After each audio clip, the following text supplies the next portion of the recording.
price variance is equals to actual price minus standard price times actual quantity purchased, like that. So para ma-post mag-memorize. Do the same with the rest of the formula. Anyway, there are only 19 formulas, so it is very easy to memorize.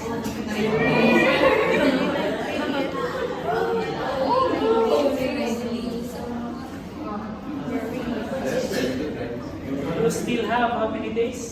7 days to memorize the formula.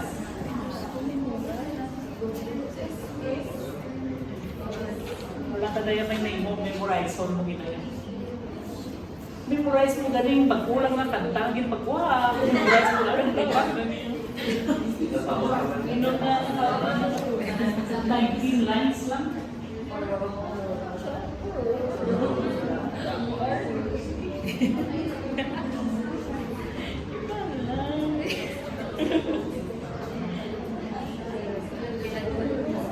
Hindi tayo pwede.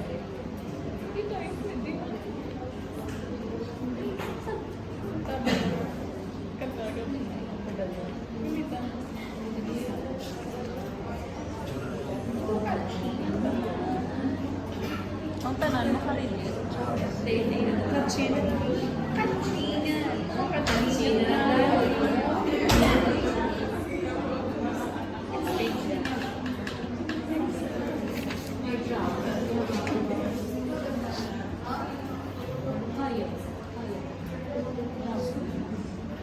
The best way to memorize this formula, if ever you have already the shortcut, is place it on conspicuous places in your house. Kasi kung nag-work out, nag-vote, tapos mabawas ang kartrin mo, pag-vote na ka. Kurangin yung kurangin yung misa, nasok ko sa sinarap sa Hello, bro. Wala. Ako may boy. Kasi Baka sticky. Ano na ganito ang sticky? Sticky mo.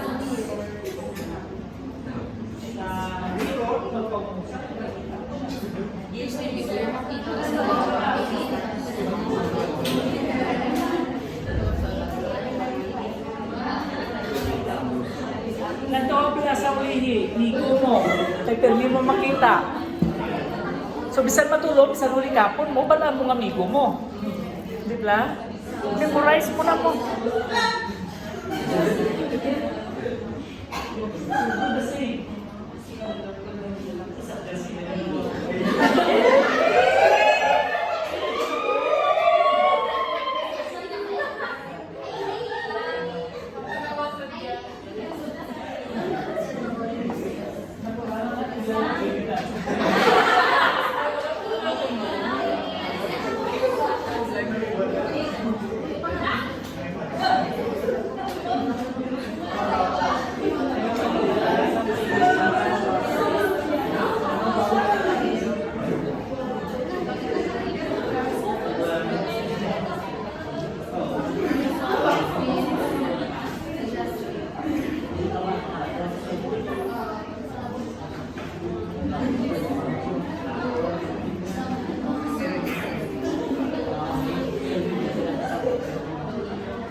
So let's move on to, since this is chapter 3, the formula. By the way, standard costing is not only part of cost accounting.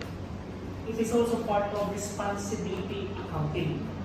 Why? Because management who handles that particular department tends to explain the variance. Okay? Machiligit na variance, whether the variance is positive or negative, you have to explain that to management why such variance occurs or difference occurs. No? And the explanation depends upon the style of management that the company uses. Because there are two styles of management, MBO and MBX. Kasi kita na MBO, management by objective. Magkabalita na MBX, management by exception. These two styles of management is different, especially in responsibility accounting.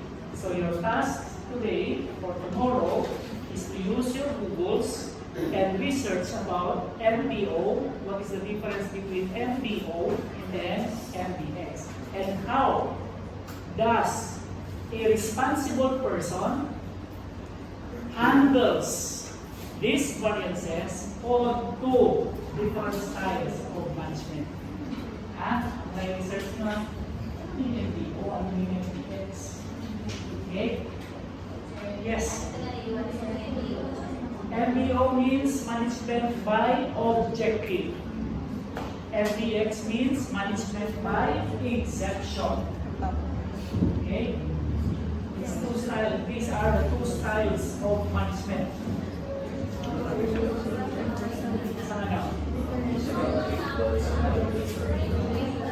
Okay. Now, in performing the variances, the computation of the variances. In performing the computation of the variances, you are comparing two elements, the actual, the budget, or the standard. Okay? Whenever the actual cost is higher than this budget, then the variance is unfavorable. Meaning, it is a positive variance. Latawag na formula ko, palihog ka na, kung nagkopya ka sa formula ko, kung nag-memorize ka sa formula ko, hindi na pagsuli-sulihan. Kaya kung suli-sulihan mo na, dahil masala ka din. Natawatan ng tanan, ang una ng mga figures diri sa materials kag labor. Una kita ng termi ang actual sang sa budget or actual sang sa standard. That is why if the actual is higher than the standard, ang buhaya positive. Sakto? Kung magtaas ang standard sang sa actual, negative ang answer mo. And whenever it is positive, it means unfavorable. Sir, why unfavorable? Because the effect of the variance unfavorable due to the effect of the variance to your gross profit. Because it is unfavorable because it will tend to decrease your gross profit because of that variance. Now take note, kung kadungdong ka mo sa one-way analysis, this one, nung dumating yun, yung formula, dumduman yun sa border costing, this one, actual minus apply, dumduman nyo, Tiko nang gin-apply mo, manubos ang sa actual, hindi ba lang na ginabutang, ginahimo nato ng cost of goods sold, ginabring up nato sa normal cost of goods sold. Because there are two types of cost of goods sold, right? Ano galing sa? Actual ka normal. Ang normal, wala pa ni hugin effect ang under or over-apply. Right? Pero dapat ang cost of goods sold should be the same as your actual. So therefore, kung ang gin-apply mo manubo, ang actual mo mataas, actual mas mataas ang sa applied and applied is standard. Right? Therefore, it is unfavorable because you still have to add to your cost of goods sold. And when you add to your cost of goods sold, the effect of the variance will tend to decrease your gross profit. That is why it is unfavorable. Okay? At least may kintiyan ko muna ang ipan sini nag-prepare na kasi niya. Basta unfavorable, at hindi pa magutong nga unfavorable na. Why nasa sa ko? Okay? When you compare your budget versus the standard, and the budget is higher than the standard, then it is also unfavorable. When you compare your actual to your standard and actual is higher than the standard, then the variance is also unfavorable. Anyway, in direct materials and direct labor, there is no budget. Only the comparison is between actual and standard. Dili sa factory overhead, may budget kag may standard, may actual man. Atlogit. Okay? Sir, pinanga 1-way, 2-way, 3-way, actually may 4-way pa, kag may 5-way. Pero hindi ko na pagyatag ang 4-way, yung 5-way, because if you look at the syllabus for the board examination, wala sila naghahatag sa 4-way kag 5-way. Naasa raw? Because there are conflicts of ideas what to include in the 4-ways and in the 5-ways. May mga ibang nga author nga lain ang ila na 4-ways kag 5-ways. That is why wala na gin-include. But sa tatlo ng pamaagi, okay sila parehas naman. Sir, ano ang 2-way? 2-way is just gin-split mo lang ang over-applied kag under-applied into two variances, controllable and uncontrollable, or specifically variable kag fixed. Kayo na tawag na ako, ang imo ba lang yung pero ang inyo, or fixed minus fixed. Kung sila kong puro ita na fixed, ini ang volume. Ini variable, ini siya. Okay? Now, naggamit ikaw, variable rate. Now, there are some school of thoughts that is not contented with the 2-way variance. Because when you talk about a budget, the budget is again dependent upon two elements. The way you spend your budget and the efficiency of spending that particular budget. So meaning to say, kung i-add mo ang spending kag ang efficiency, ang guwagya sinituwa, budget variance. Why? Kaya volume din sa ibabaw, volume din sa italo, parehas. Another idea, if you look at the formula in the 3-way variance analysis or in the 2-way variance analysis, ang ikog sa spending ulo sa efficiency. Ang ikog sa efficiency ulo sa capacity. Dire, ang ikog sa volume sa imo nga budget variance ulo siya sa volume variance. Did you notice? Parehas? Kung kan sinahon na ini, kagag ini, ang mabiling balik sa one-way variance analysis.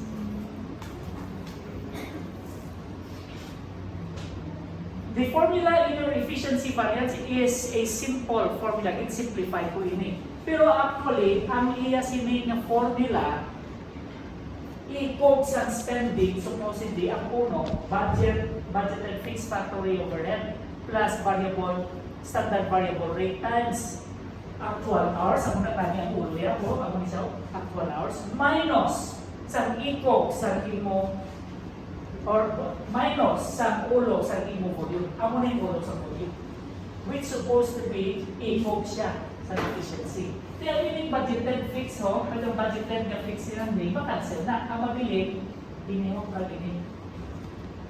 So kung simplify mo na siya, standard hours, may standard hours yung mandali. Okay? May actual hours, standard variable rate. So kung simplify mo siya, ang nanito yan. Actual hours work minus standard hours allowed times standard variable factory overhead rate. Sir, ang labor may efficiency man, hindi na sila lain. Pag-iasa na sila, sir? Answer, no. Because when you talk about labor, we have different rate used in the labor, for your labor. And your factory overhead also has a different variable rate. Variable na siya. Different. Okay? Not standard rate, ha? Variable lang. Klaro? Clear? Okay. Sir, may journal entries ne? Yes, we have similar journal entries as that of your job order costing. However, you have to employ, pasundon mo ang mga variances. Meaning to say, you record everything using standard, not actual. Kung silingon, isang wala ka pa kapangumpra, pwede ka na i-cover entry mo using standard costs.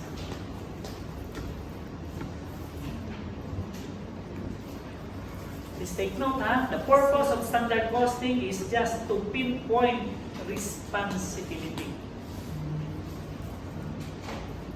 Sir, is standard costing used in filing income tax? Answer, no. Wala siya ginagamit. This is only for internal purposes.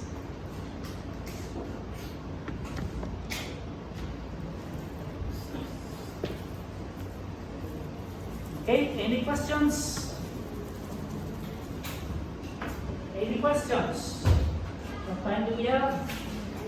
8 minutes na lang. Now, because of this 8 minutes, I will give lecture. I think I have started giving lecture with regards to joint and byproduct. Yes? Joint and byproduct? Yes, doon naman po joint cost lang, allocation of joint cost. Ang wala ko pa ma-lecture, byproduct.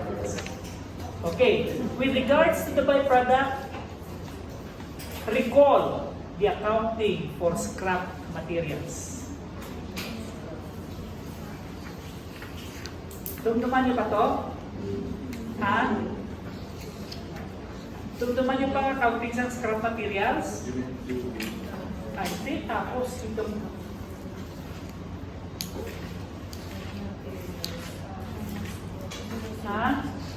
There is no accounting problem regarding the cost of scrap materials. The problem lies on the revenue generated from the disposal of your scrap materials. So the same as your byproduct. Kung magpagaling ka sa palay, hindi pwede na puro lang bugas ang magwa. Do you agree? Yes. Na, may nag-uport, no? Anong nag-uport? Upa. Anong upa sa English? Feeds. Anong upa sa English? Rent? Upa? Upa rin? Upa is rice bran. Okay, that's rice bran. Okay? Rice bran has a lower economic value compared to rice. Right? And it always being produced together with the rice. That is why it is known as a byproduct. Okay? Next question. What is the byproduct of corn?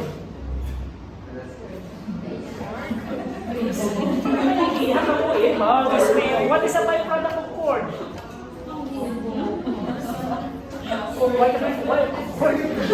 Why ka nakita sa mais? Ariyo, ang byproduct sa mais, kita ka sa binilog sa mais. Kung galingon mo na siya, ang punta na sa puno. Ito, hindi Hindi ako na isura sa mais. Ang gawin na ako. Right? Hindi ko niya mo na yung ilog yan. Kung galingon mo na siya ang mais, ang itapuntayan na niyo, ano lang ginatawag na byproduct niya? Hindi ko, yun naman na. Kaya masakit, hindi ko tukpo niya din. Maiba tukpo niya ng bilog. Ang panawag sini, corn grits. Kung ginalaga para sa ako ng paborito, mga pigit-pigito, may medyo makurot-ipor. Diba? Ako ng corn grits. Now, let's talk about sugar. Production of sugar. What is the byproduct of sugar? Yes, sugar. There are two byproducts of sugar. One is molasses. One is molasses. The other one is? The other one is?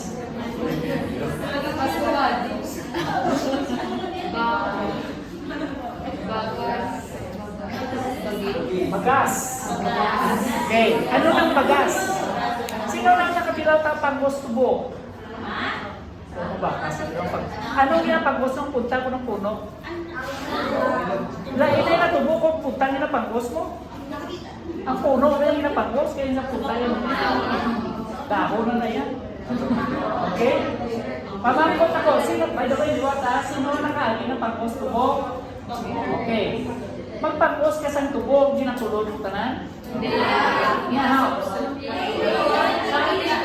So, dapat nga natulog ka sa panggos, no? Hindi ba? Na ang ginaugasin, panuwal sila. Ang ugasin, kung galingon nila siya sa dito, sa Muleno, sa Central, bilog na natulog.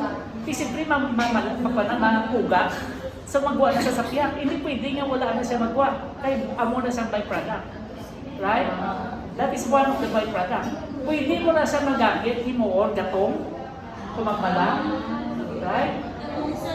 Gatong sa Central, mag-imbis na magbakal sa tao, yung nangyayang gatong nila. Okay?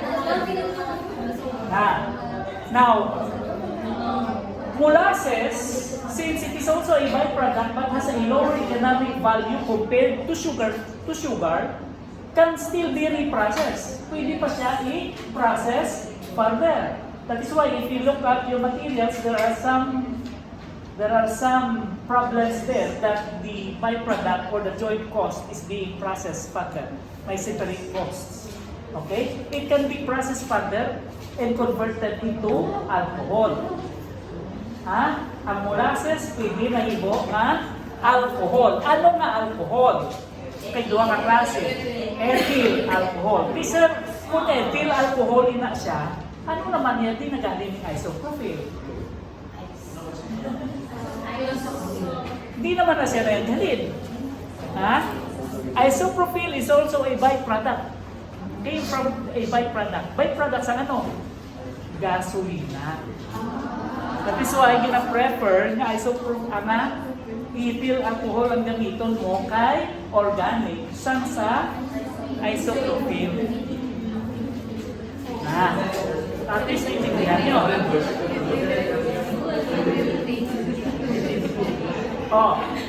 Another question. Okay, natawag na. What is the byproduct of gold? Production of gold.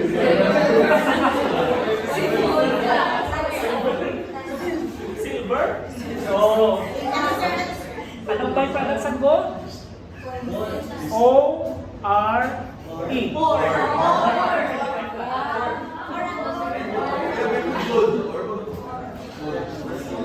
Nice. So, panamog pa sa pwede mo nga lamog ulit. No?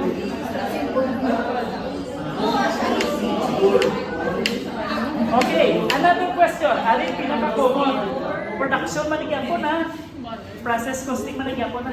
What is the byproduct of chicken? Eggs. Oh.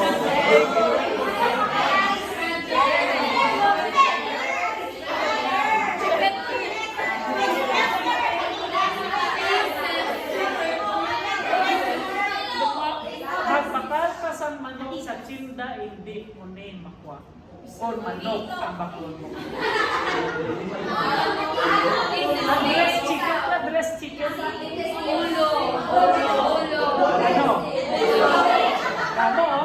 Gizzard. Isa. Liver. Isa.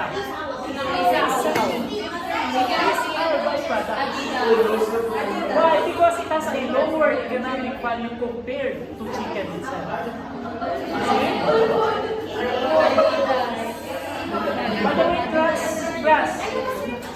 By the way, class, have you tried buying pork in yard?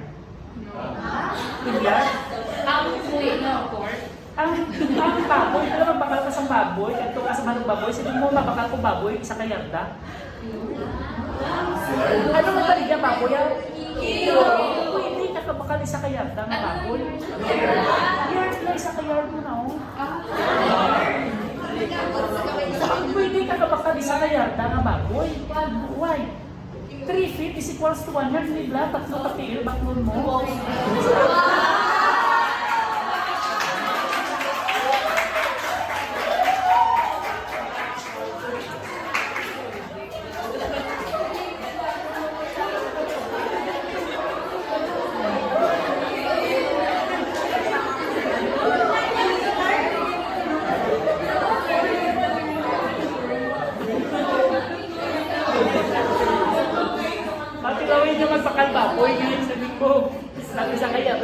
hindi ka paglagsot sa tapalan.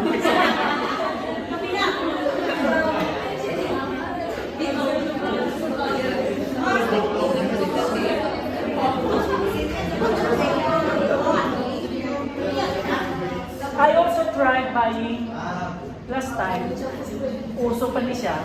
I also tried buying Coke. Ito nga sa litro nga, Coke, pwede ka kapakan. Yes. Kaysa unang may 500 pa mo. Diba? So nagkatukusan siyang gising ko, mapakal ko ito nga sa litro nga Coke. Hindi ako pagbaligyan, yung wala ako pwede ako. Hindi pala ang 500, kung nga nasa litro, kay 1,000 ang 1 liter. Right? So ito nga hindi pala 500. Hindi na may Coke sa muna nga 500. Hindi ako yung pagbaligyan, ito nga sa litro.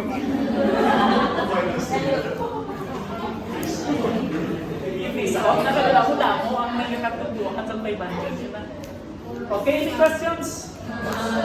Please read on the topic, scrap materials and correlate it to byproduct account. We will be solving problems on your materials on Monday. I will provide also solution to you 31 to 37 on Wednesday.